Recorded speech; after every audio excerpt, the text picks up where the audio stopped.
ওকে, না, তার আমি মানে আমার তার মানে আমি তার আমার মানে তার মানে এটি প্রকাশ্য খবর যে আসলে আমরা বিএনপির আয় ব্যয়ের হিসাবটা বিএনপি নেতা নেত্রীরা এখান থেকে হ্যাঁ, হ্যাঁ, কমিউনিস্ট পার্টির হোল টাইমারদের মতো টাকা নেন হুম, কিনা সেটাও আমরা একটু জানতে হুম, পারবো। হ্যাঁ। আমি আচ্ছা, এটা খালেদ একটু আমি বলবেন। খালেদ জি খালেদ খালেদ আমি আপনাকে আপনার আপনার অনুষ্ঠানের মাধ্যমে বলতে চাই, গত 2 বছর তো আমার স্ত্রী আমার মানে সংসার টেনেছেন, ঠিক, এটা জি তো কোনো সন্দেহ জি, নাই। আমরা হ্যাঁ, ভাবি সম্পর্কে একটু জানি, সুতরাং সেটা মানে উনার মানে উনার হয়তো মানে আপনাকে টানা শুধু না, মানে আমাদেরকে আপ্যায়ন করে খাওয়ানো মানে মানে সেই সেটা আছে, কিন্তু সেটা বিএনপির ক্ষেত্রেও আমরা এটা একটু পরিষ্কার জানতে চাই। আরেকটা হ্যাঁ, কথা হচ্ছে যে এইটা যেহেতু একটা শেষ পর্যায়ে, আপনার কথা শুনে আমরা একটু আশাবাদীকে শুনে আমরা আজকের অনুষ্ঠান এখানে শেষ করতে চাই যে আমরা যতটা ট্রান্সপারেন্সি এনসিপির কাছ থেকে আশা করি, সেই প্রত্যেকটা বিষয়ে যে রাজনৈতিক সংস্কারের কথা আশরাফ ভাই প্রশ্নটা তুলেছিলেন, যে আপনাদের রাজনৈতিক অবস্থান, আদর্শগত অবস্থান, পার্টির ভিতরে গণতান্ত্রিক অবস্থান, পার্টির আয় ব্যয়, যেগুলি আমরা এনসিপির কাছ থেকে জানতে চাচ্ছি, সেগুলি আপনারা আমাদেরকে দিবেন কিনা, ওই স্বচ্ছতা ওই নিঃসন্দেহে, জবাবদিহি আমরা পাবো কিনা? নিঃসন্দেহে, নিঃসন্দেহে বিএনপি প্রস্তুত। বিএনপি এই ট্রান্সপারেন্সি বিশ্বাস করে। আরেকটা কথা আপনার মাধ্যমে বলতে চাই, যে নতুন রাজনৈতিক বন্দোবস্তের কথা ছেলেরা যে 24 সালের অগাস্টের পর থেকে বলা শুরু করলেন, এই নতুন রাজনৈতিক বন্দোবস্ত কিন্তু বিএনপি একটা পুরনো পার্টি হিসেবে বিএনপি কিন্তু নতুন রাজনৈতিক বন্দোবস্তের দিকে এগুচ্ছে। আমাদের নেতা তারেক, যেটা আপনি বলেছেন, আশরাফ কায়সারও বলেছেন যে আমাদের ভারপ্রাপ্ত চেয়ারম্যানের বক্তব্যে আপনার ইমপ্রেসড। ওনার ওনার যদি বক্তব্যগুলো যদি আপনি দেখেন, সেখানে কিন্তু প্রচুর নতুন রাজনৈতিক বন্দোবস্তের কথাই তিনি বলেন, নিউ এনগেজমেন্টের কথা তিনি বলেন। কিন্তু তিনি কিন্তু সেই সব কথার সাথে তো বাস্তবতার মিল নাই। আমাদের পুরান মানে আমি যে জায়গায় বড় হয়েছি সেই জায়গায় একটা কথা ছিল, ছবির লগে ফটোর মিল নাই ভাই। হ্যাঁ, ছবির লগে ফটোর মিলে, এটা ঠিক যে আমার আমার না না, হ্যাঁ, রাইট, আপনার সাথে আমি আমি মানি। এখন আমার নেতা এই কথা বলছেন, কোন ক্ষেত্রে যদি সেটা আমি অনুসরণ না করি, তার জন্য তো আমার নেতার রেসপন্সিবল, কিন্তু নেতা যখনই জানছেন তিনি কিন্তু ব্যবস্থা নিচ্ছেন। তৈলে আর নাহিদ সুতরাং বাসে চড়ে, সার্জিস 135 গাড়ি লিয়ে চড়ে, তৈলে আর আমরা তাদের দোষ দিব কেমনে? না না না না না, আমি আমি নিজেও তো বাসে চড়ি, তো হোয়াটস রং? না না, বিকজ ইউ বাসে ইউ আর নাহিদ গুড নেতা, বা আপনার মতো হইতে চায় নাহিদ। আর আর আমি হচ্ছি ব্যাড নেতা, আমি হচ্ছি সার্জিস, আমি 165 গাড়ি লিয়ে চড়ি। উম, আমি এখন এলাকায় গেলে একটা গাড়ি দিয়ে যাই, পেছনে কোনো গাড়ি থাকে না না। ঠিক আছে, রিপন ভাই, আমার মনে হয় যে আপনি অনেকগুলি বিষয়ে আসলে আমাদেরকে পরিষ্কার করেছেন। আপনি একটা স্বচ্ছ এবং জবাবদিহির অবস্থান আপনার সবসময় ছিল, এখনো আছে। আমি আশরাফ ভাইয়ের বক্তব্য দিয়ে আমি এটা শেষ করতে চাই আজকের অনুষ্ঠানে। আমরা অনেক বিষয়গুলি খোলামেলা আলোচনা চাই। আশরাফ ভাই যদি এখন একটু কনক্লুডিং। ইতিহাস আমাদেরকে একটা বড় সুযোগ দিয়েছে আমাদের পুরো রাজনীতিকে রিব্র্যান্ডিং করার। হাসিনা পালিয়ে গেছে, এটা অতীত। আওয়ামী লীগকে মাইন্ডসেট থেকে না দেখে বাস্তবতায় দেখলাম, সেটি আমাদের জীবন থেকে বেরিয়ে গেছে।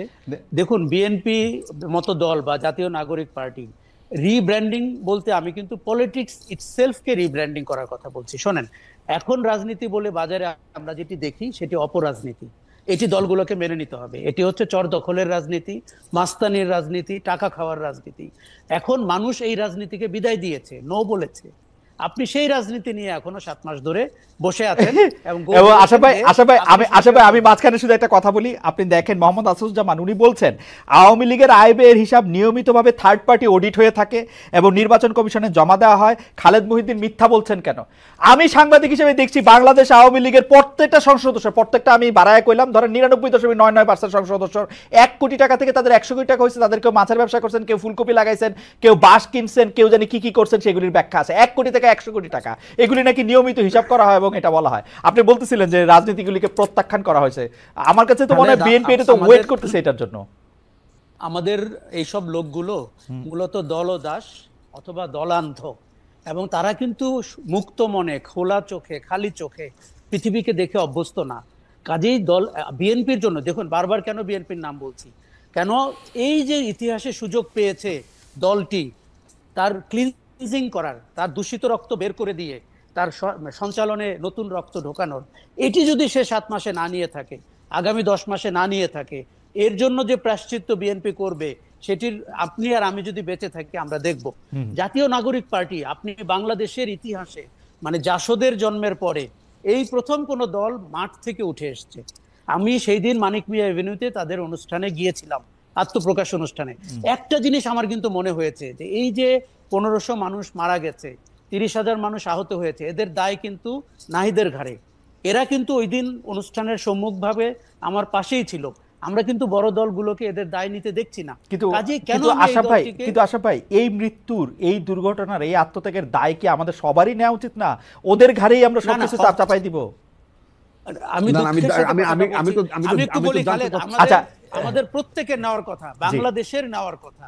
বাস্তবতা তো সেটা না। আমরা এখন ভোটের মাঠে নেমে গেছি, আমরা চর দখল করছি। সেই সচিবালয়ে গেলে আপনি দেখবেন যে কোন সব লোকগুলো আবার ফিরে এসেছে প্রশাসনে, সেই কালপ্রিটরা ফিরে এসেছে। শোনেন, ভুক্তভোগী ছিল না, অন্যায় করা হয়নি, এটি আমি একবারও বলছি না, কিন্তু শেষ পর্যন্ত আমাদের প্রত্যেকের ঘাট থেকে আমরা দায়টি ফেলে দিয়েছি। আমরা যার যার জীবনে ব্যস্ত হয়ে গেছি। আমাদের অন্তর্বর্তী সরকারের উপদেষ্টা থেকে শুরু করে অনেকের মধ্যে আমি অ্যাম্বিশন টের পাচ্ছি।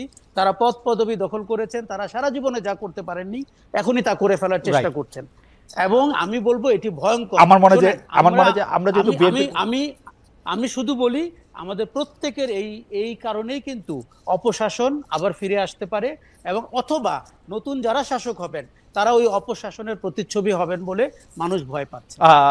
যেহেতু বিএনপির কথা বারবারই আসলো, রিপন ভাই আপনি এইবার তাহলে এটা শেষ কথা বলে দেন 1 মিনিটে, আপনি বলতে চাইছিলেন। না, আপনি যেটা বলছিলেন যে মানে এই দায় বলতে বোঝাচ্ছে যে যারা আপনার বা 24-এর আন্দোলন যারা মানে শাহাদত বরণ করলেন, পঙ্গুত্ব বরণ করলেন, তাদের দায় এনসিপির কাঁধে শুধু যাবে কেন? বড় রাজনৈতিক দল হিসেবে নিঃসন্দেহে এইটার দায় তো বিএনপির কাঁধেও, তাই না? এবং সমগ্র রাষ্ট্রের আমাদের সবার কাঁধে এই দায় আছে, এবং এই দায় আমাদের সবার শোধও করতে হবে, এটাও সত্য কথা। আমরা যদি সেটা করতে না পারি, তাহলে এই বিপ্লব, এই অভ্যুত্থানের চেতনা যদি মার খায়, তাহলে বাংলাদেশ ভীষণভাবে হোঁচট খাবে। তো আমি বিশ্বাস করি যে বাংলাদেশ নিঃসন্দেহে পিছিয়ে যাবে না, বাংলাদেশ এগিয়ে যাবে, এবং আমাদের নেতা তারেক রহমানের নেতৃত্বে আমরা যে একটা নতুন যে রাজনৈতিক বন্দোবস্তের কথা বিভিন্ন ভাবে আমরা বলছি, এবং আমরা নিঃসন্দেহে যদি দেশ পরিচালনার দায়িত্ব পাই, আমাদের সম্পর্কে যত নেতিবাচক মানে প্রচারণা হোক না কেন, আর মিডিয়া ট্রায়ালের সম্মুখীন হই না কেন, আমরা নিঃসন্দেহে আমরা অবশ্যই প্রচারণা এবং মিডিয়া ট্রায়াল চলতে থাকবে। রিপন ভাই, আমরা আপনাদেরকে দেখতে থাকবো, আমরা বিবেচনা করতে থাকবো। আশরাফ ভাই আপনাকে অনেক ধন্যবাদ, রিপন ভাই আপনাকে অনেক ধন্যবাদ। দর্শক, আগামী অনুষ্ঠানে নিশ্চয়ই আপনাদের সঙ্গে দেখা হবে। তার আগে আপনাদের সবাইকে অনেক অনেক ধন্যবাদ এবং শুভেচ্ছা।